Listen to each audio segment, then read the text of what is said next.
les autres voix françaises de Toy Story 4. Et je voudrais vous demander de faire un triomphe à Audrey Fleurot, Charlie Couture, Pierre Millet, Franck Gastambi et Jeannette Debouze. Merci.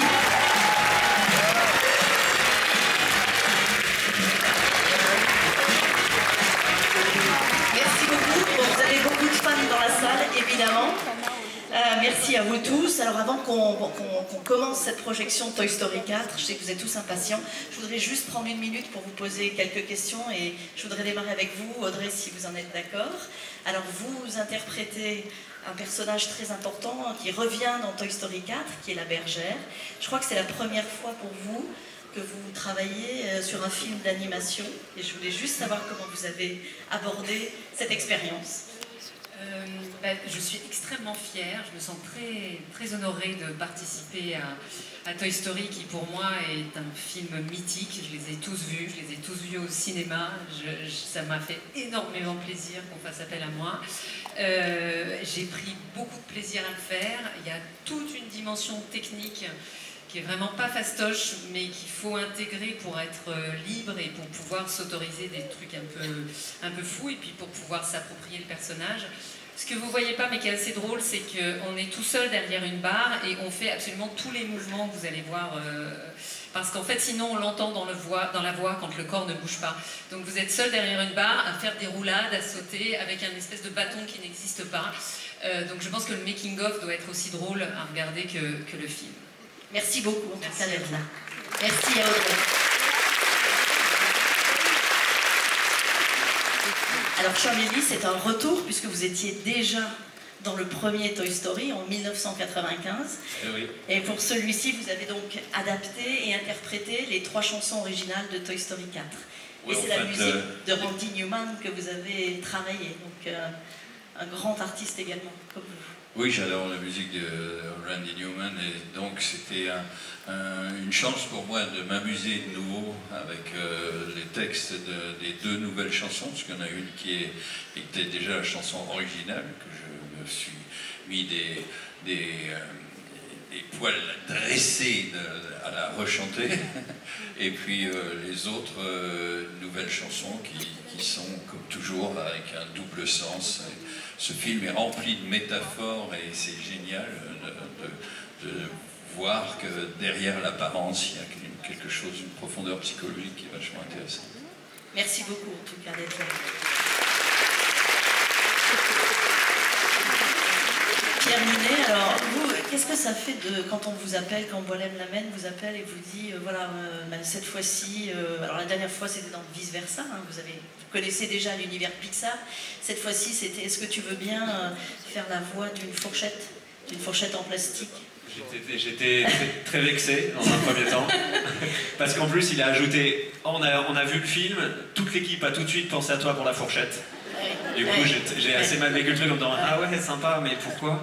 Et puis, et après il m'a dit « C'est pour Toy Story » et là c'était le mot de passe et je pense que c'était pareil pour nous tous. C'est tellement un bout de nous, ces films. Moi j'avais 6 ans quand j'ai découvert le premier. Buzz l'éclair, c'était mon jouet préféré pendant 10 ans. Et puis j'adore ces films, c'est toujours d'une intelligence remarquable et on se dit « Bon bah le 4... » Moi j'étais un peu inquiet, je me dis bon j'ai trop envie d'en être donc j'y vais mais ce sera sans doute en dessous et ce qui est fou et que vous allez voir ce soir et je pense que vous ressentirez la même chose, c'est que c'est aussi bien que les 3 autres volets mais vraiment et peut-être encore plus émouvant que certains et ils sont très forts quoi. C'est vraiment des vrais génies quoi, chez Pixar et c'est un honneur d'être là ne serait-ce que pour ajouter notre petite pierre à l'édifice en apportant notre voix donc c'est une vraie fierté, un vrai plaisir d'être là devant vous ce soir. Merci beaucoup. C'est une grande pierre à l'édifice. Alors, Franck et Jamel, je fais une question commune, puisque en fait, dans le film, vous interprétez 2 peluches qui sont vraiment très proches l'une de l'autre. On peut le dire, c'est 2 peluches qui sont les gros lots d'une fête foraine, je ne vais rien dévoiler d'autre, mais vous êtes très très proches. Alors, comment ça s'est passé? Est-ce que vous avez un peu improvisé ou est-ce que vous êtes resté vraiment collé au texte d'origine? Vous voulez savoir si Jamel Debbouze a improvisé? Oui, ça m'intéresse parce que jamais il ne le fait, c'est pour ça. Non, Cette fois-ci, je me suis dit peut-être que... Non, alors moi, je me permets, j'étais absolument honoré, flatté, parce que Jamel a tenu à ce qu'on enregistre ensemble. Parce qu'effectivement, nos personnages sont tenus par la patte, et alors du coup, nous, on s'est tenus par la main. Pendant tout l'enregistrement? Oui, quasiment. Ah. On a arrêté il y a une semaine. D'accord. C'est ça que vous avez mis tous les deux, parce que vous êtes très proches encore. Hein, et puis ben voilà, moi c'était évidemment que c'était un rêve Toy Story et la saga de Disney que j'affectionne le plus. Et puis surtout, l'autre rêve pour moi, c'était de travailler avec Jamel. Donc c'est le double kiff. Et moi, t'avais dit aussi. Oui, mais moins, beaucoup. Moins, d'accord, ça marche. À plus tard. Non, mais c'est vrai, voilà, j'ai l'impression d'avoir grandi avec Toy Story parce que le premier a 25 ans et j'ai des souvenirs très clairs d'avoir été en bande de potes voir le premier Toy Story à 25 ans.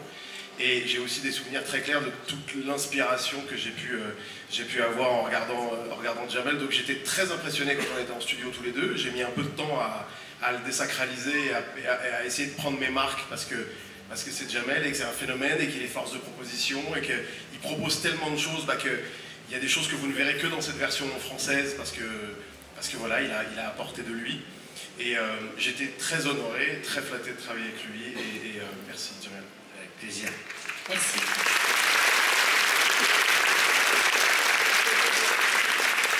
Vous venez d'assister à un grand numéro de fausse modestie. Mais je suis obligé d'adhérer parce qu'effectivement il parle de moi. Non, on a eu tout de suite, on n'a pas réfléchi, on a tout de suite pris du plaisir, on espère que vous allez le ressentir.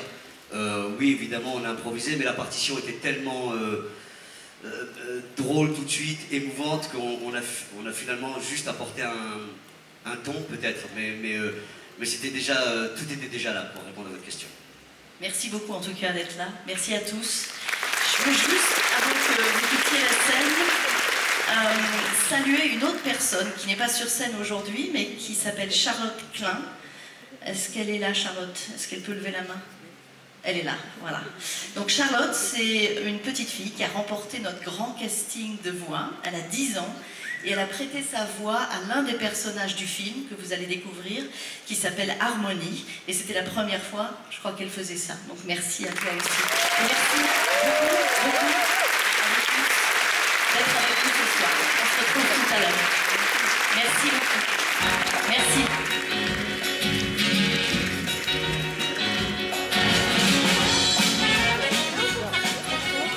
Voilà, donc il ne vous reste plus qu'à vous installer bien confortablement, à reprendre votre âme d'enfant et à vous laisser transporter dans l'univers Toy Story 4. Je veux juste préciser deux choses. Après la projection, on va